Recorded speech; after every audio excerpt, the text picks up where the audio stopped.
Friends, कैसे हैं आप सब लोग। आशा करती हूँ बढ़िया होंगे। स्वागत है आप सभी का हमारे अपने यूट्यूब चैनल पे। तो फ्रेंड्स, आज ये नंबर सिस्टम का सेकंड पार्ट है और इसमें हम थोड़ी सी संख्याएं रह गई थी जिनके बारे में जो बेसिक्स है हमें पता होनी चाहिए, उनके बारे में थोड़ा सा और पढ़ेंगे।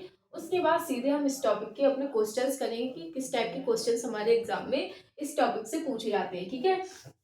पिछले में मैंने आपको बताया था संख्याओं के बारे में। मैंने आपको rational number, irrational number, natural number, whole number, integers, इन सारी चीज़ों के बारे में बात कर चुकी हूँ। अगर आपने वो वीडियो नहीं देखी तो पहले जाके वो देख लो, उसके बाद आप ये वीडियो देख लेना। ठीक है।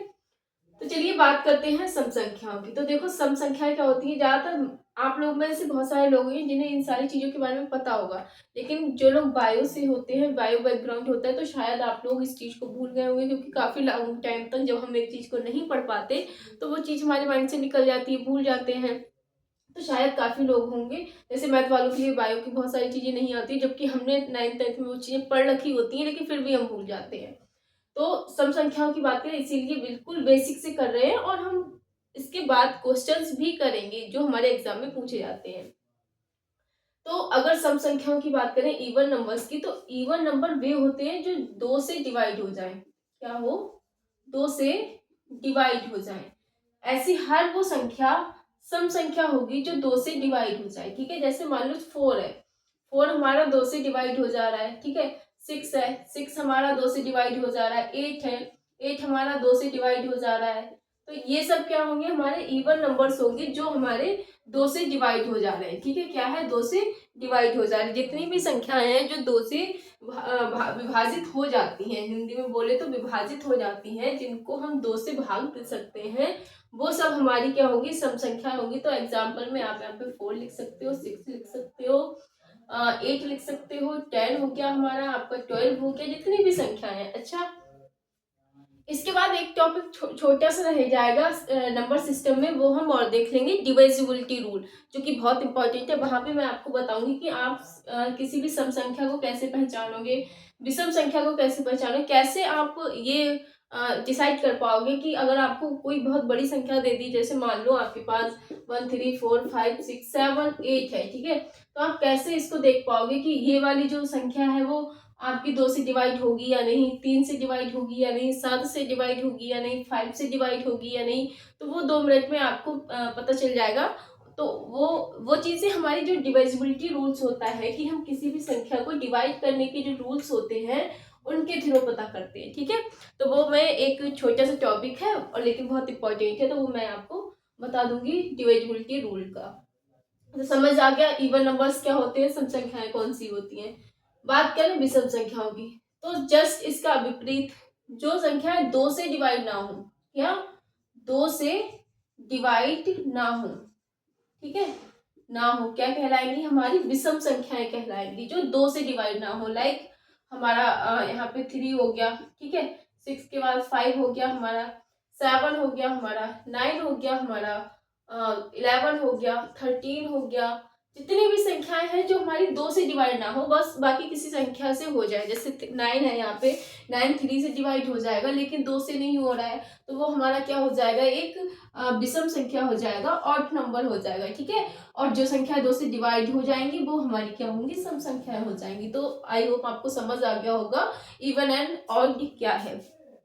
तो अब बात करते हैं हम अपनी अभाज्य संख्याओं की। किसकी? अभाज्य संख्या, यानी कि प्राइम नंबर। ठीक है।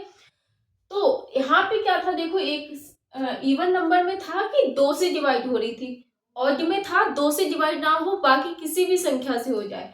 लेकिन अभाज्य संख्या में ऐसी संख्या है जो किसी अदर संख्या से डिवाइड ही ना हो। किसके? एक और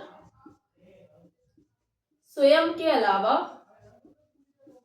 स्वयं के अलावा किसी तीसरी संख्या से डिवाइड ना हो, किसी संख्या से डिवाइड ना हो,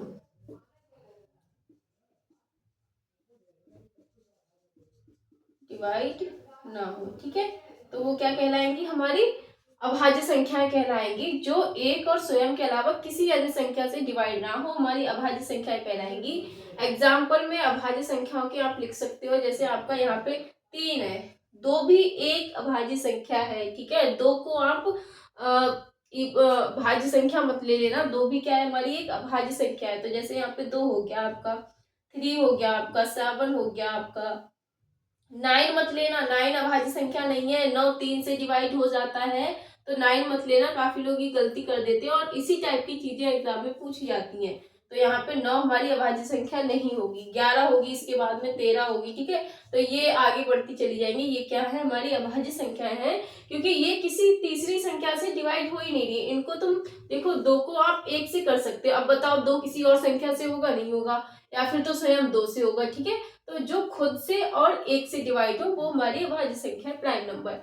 अच्छा, यहाँ पे एक और आता है भाज्य संख्या, जो मैंने वहां पे लिखा नहीं, भाज्य संख्या। इनके बारे में क्या है कि ये स्वयं इसका जस्ट उल्टा कर दो, जैसे इवन का उल्टा ऑड होता है, वैसे ही प्राइम नंबर का उल्टा होता है भाज्य, यानी कि अभाज्य का उल्टा आपका भाज्य होता है। यहाँ पे क्या करोगे, जो किसी अन्य संख्या से डिवाइड हो जाए, किसी अन्य संख्या से भी डिवाइड हो जाए, तो वो हमारी क्या हो जाएगी, यहाँ पे भाज्य संख्या हो जाएगी। जैसे 9 हो गया हमारा, ठीक है, 4 हो गया हमारा, 8 हो गया। अगर अभाज्य और अभाज्य की बात की जाए, 10 हो गया हमारा, 15 हो गया, तो ये सब हमारी क्या हो जाएगी, भाज्य संख्याएं हो जाएगी। तो इवन हो गया, ऑड हो गया, प्राइम नंबर हो गया। अब बात करते हैं को प्राइम नंबर की, ठीक है, सह अभाज्य संख्याएं। तो यहाँ पे सह अभाज्य संख्याएं वे होती हैं जिनका मासा, ठीक है, जिन दो संख्याओं का मासा 1 हो, ठीक है, का मासा, यानी कि जो हमारा HCF होता है, हाईएस्ट कॉमन फैक्टर, वो कितना होना चाहिए, 1 होना चाहिए। तो वो संख्या क्या होंगी, हमारी सह अभाज्य संख्याएं होंगी को प्राइम नंबरों का। अब मासा क्या होता है, मासा को होता है हमारा HCF, एक होता है HCF, एक होता है LCM। आगे हम पूरा चैप्टर की डिटेल में पढ़ेंगे, अभी थोड़ा सा आपको बताती हूँ। HCF होता है हमारा हाईएस्ट कॉमन फैक्टर और ये होता है लोएस्ट कॉमन फैक्टर। HCF जैसे मान लो आपके पास 10 और 15 दो संख्याएं हैं, ठीक है। अब देखो यहाँ पे अगर हम इसके फैक्टर करें, ऐसे समझ लो, ये बाद में बताऊंगी आपको। यहाँ पे इसके फैक्टर करें तो हम 2 से डिवाइड करते हैं, 2 पंजे 10 हो गया, और 15 2 से डिवाइड नहीं होगा, ठीक है। अब हम यहाँ पे 5 से डिवाइड कर देंगे, तो क्या होगा, ये गलत हो जाएगा, क्योंकि यहाँ पे क्या हो रहा है, 2 से 10 तो डिवाइड हो रहा है लेकिन 15 नहीं हो रहा है। तो यहाँ पे क्या हो जाएगा, अब हम इसको करेंगे 5 से डिवाइड, तो 5 से दोनों डिवाइड हो रहे हैं, मासा में दोनों एक साथ होने चाहिए, 5 दूनी 10, 5 तियां 15। तो यहाँ पे अगर हम मासा की बात करें इसका, तो मासा हमारा 5 होगा जाके हाईएस्ट कॉमन फैक्टर, जिससे कि चाहे 2 संख्या हो चाहे 4 संख्या हो, वो सारी डिवाइड हो। हाईएस्ट कॉमन फैक्टर जो सब में कॉमन है वो हमारा क्या होगा, मासा होगा, ठीक है। अब यहाँ पे कह रहे हैं, अब जैसे एक और एग्जांपल से बताती हूँ आपको, 20 ले लो और 50 ले लो, ठीक है। अब इनको अलग अलग डिवाइड करो, 10 हो गया, 5 हो गया, ठीक है। अब इसको डिवाइड कर रहे हैं 2 से, तो 25 हो गया आपका। फिर हमने 5 से किया, तो हमारा 5 और 5 एकम 5। ये वाले फैक्टर किसके आगे, 20 के। कौन कौन से हो गए हमारे, 2 2 और 5। बात करें अगर 25 की, तो वो हमारा हो गया 2 5 और 5। तो अगर इसका मासा आपसे निकलवाया जाए, किसका, 20 और 25 का मासा, तो देखो इन दोनों में कॉमन क्या है, ये है, और एक ये कॉमन है, तो मासा इनका क्या हो जाएगा, 2 गुणा 5, ठीक है, यानी कि 10 हो गया मासा। और यहीं पे अगर इसका आपसे लासा निकलवाया जाए, ठीक है, क्या लासा निकलवाया जाए, तो लासा में हम ये वाले भी लेंगे, ये 2 और ये 5 भी लेंगे, तो 10 तो ये हो गया, 2 गुणा 5, 2 तो कॉमन हो गए, और उसके बाद में 2 और 5 ये भी देंगे, तो 10 10 दूनी 20, 20 पंजे 100। तो लासा हमारा 100 हो जाएगा और मासा हमारा 10 हो जाएगा। तो इस तरह से लासा मासा निकलता है। यहाँ पे क्या कह रहे हैं, जो भी संख्याएं होंगी दो, उनका मासा एक ही आना चाहिए, कितना, एक आना चाहिए, तो वो क्या होंगी, सह अभाज्य संख्याएं होंगी। जैसे एग्जाम्पल के तौर पे बताती हूँ आपको,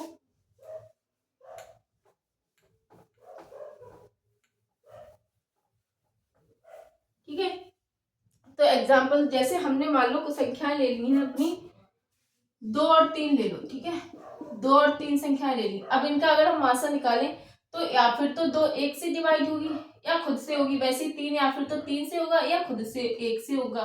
तो यहाँ पे दोनों में कॉमन क्या है, एक ही तो कॉमन है, तो मासा क्या हो जाएगा इनका, 1 हो जाएगा। तो ये दोनों आपस में क्या हो जाएंगी, को प्राइम नंबर हो जाएंगी, सह अभाज्य संख्याएं हो जाएंगी। वैसे ही हम 3 और 4 अगर ले लें, कितना, 3 4 लेके देख लो आप, ये भी आपस में क्या हो जाएगी, को प्राइम नंबर। 5 और 9 ले लो, ये भी आप इनको देख लेना, इनका मासा निकाल के ये आएंगी, एक ही मासा आएगा, मासा एक ही आना चाहिए सहभाज्य संख्याओं का।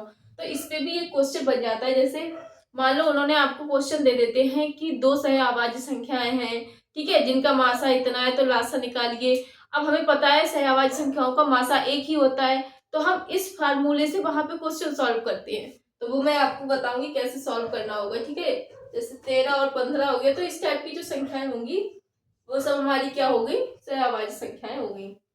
एक चीज नोट पॉइंट में लिख लो, एक जो है, एक एक जो होती है हमारी, वो ना तो हमारी अभाज्य संख्या होती है और ना ही हमारी भाज्य संख्या होती है। क्या? ना ही हमारी अभाज्य संख्या होती है और ना ही भाज्य संख्या होती है, ठीक है।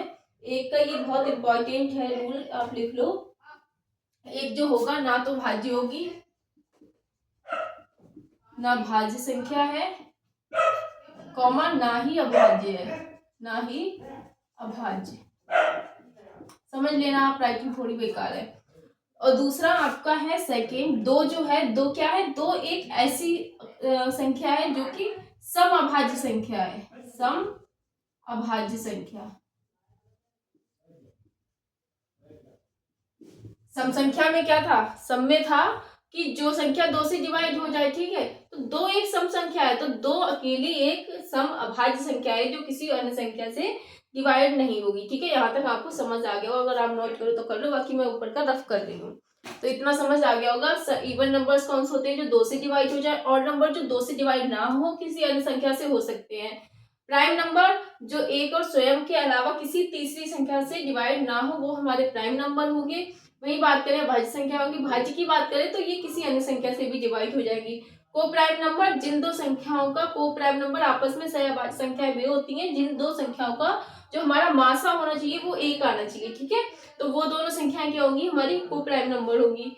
एक की बात करें नोट पॉइंट में, अच्छा हाँ, यहाँ से आपका जो है ऑब्जेक्टिव क्वेश्चन आ जाता है ऐसे करके कि एक है, ठीक है, नीचे ऑप्शन दे अभाज्य संख्या, भाज्य संख्या, इवन नंबर और नंबर, या फिर इनमें से कोई नहीं। तो एक ना तो भाज्य है ना अभाज्य है, तो इनमें से कोई नहीं, ठीक है, वो वाला ऑप्शन आपको चूज करना है। दूसरा क्या है, दो हमारी क्या है, अकेली एक समअभाज्य संख्या है। तो अगर आपसे समअभाज्य संख्या पूछा जाए तो वो क्या होगा, दो होगा, ठीक है। तो अगर नोट करना है कर लो, उसके बाद मैं इसको रफ करती हूँ,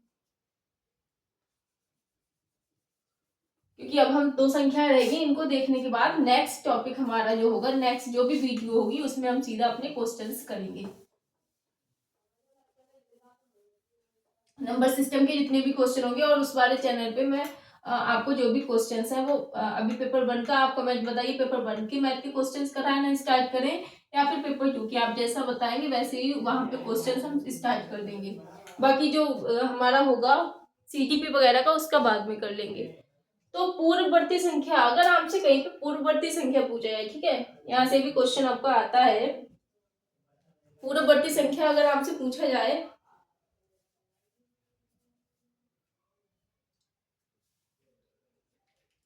कि पूरब का मतलब क्या होता है, एक तो आप पहले ऐसे ही समझो, पूर्ववर्ती संख्या अगर आपसे पूछ लिया जाए तो एक उसी से समझ आ रहा है पूर्व का मतलब क्या है, पीछे, ठीक है।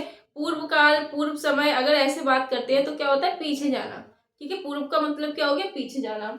और परवर्ती का मतलब आगे जाना, ठीक है। परवर्ती का क्या होगा, आगे जाना। तो अगर आपसे कहीं पे विलोम शब्द में पूछा जाए तो पूर्ववर्ती का विलोम क्या होगा, परवर्ती, ठीक है, क्या होगा, परवर्ती। तो अगर आपसे कहीं पे कोई संख्या दे दे, मान लो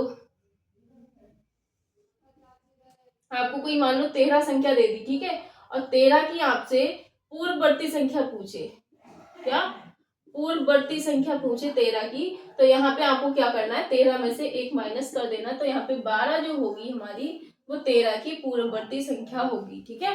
तो ये संख्या पूछ लेता है आपसे, तो 12 क्या होगी हमारी, 13 की पूर्ववर्ती संख्या होगी। वहीं पे अगर प्रवृत्ति की बात की जाए तो प्रवृत्ति में इसका जस्ट अपोजिट, आपको 13 की अगर प्रवृत्ति संख्या पूछा जाए तो 13 में आपको एक ऐड कर देना है। तो यहाँ पे जो 14 होगी हमारी, वो क्या होगी, 13 की परवर्ती संख्या क्या होगी,